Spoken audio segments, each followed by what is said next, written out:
नमस्कार मु हिमांशु बेहरा आम गोठपुर यात्रा कमिटी आयोजित करिछि यात्रा रंगमहल प्रथम रजनी दरिया कूलर दरदी बंधु बर्तमान देखिपे अति सुंदर भाव में आमर यात्रा कमिटीर प्रत्येक सदस्य गुरुजन मानकर सहायतार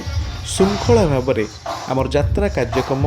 आरंभ हो जाइए जहाँकि 27, 28, 29 मे 2026 ये 3 दिन धरी परिवेशन रहिबो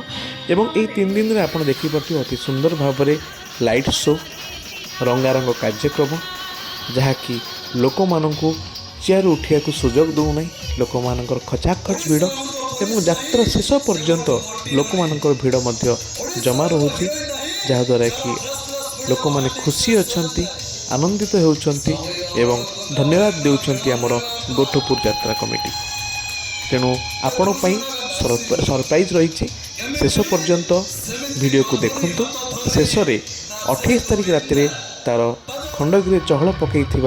यात्रा को परिवेशन करिवो कटिकटी डबल कटी।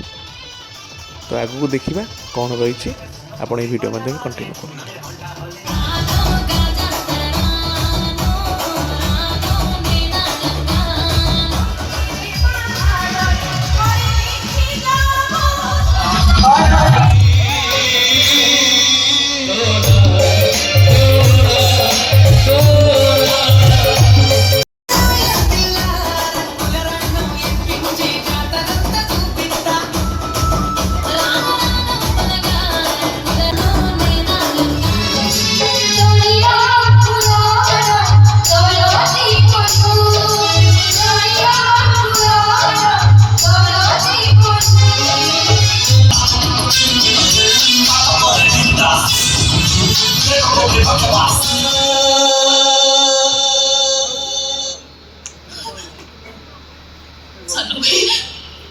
मो बड़ भाई पठेती में पिठे कोने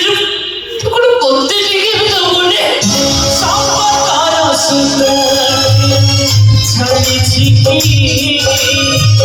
राता तो बबली छिकी।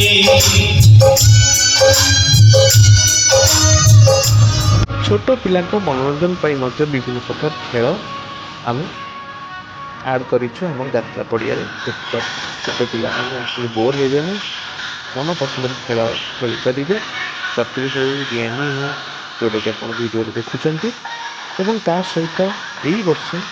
अनेक अनेक स्टल खाद्य सामग्री लेकिन आइसक्रीम हो आपणकर मथुरा केक हो आपणकर मक्का हो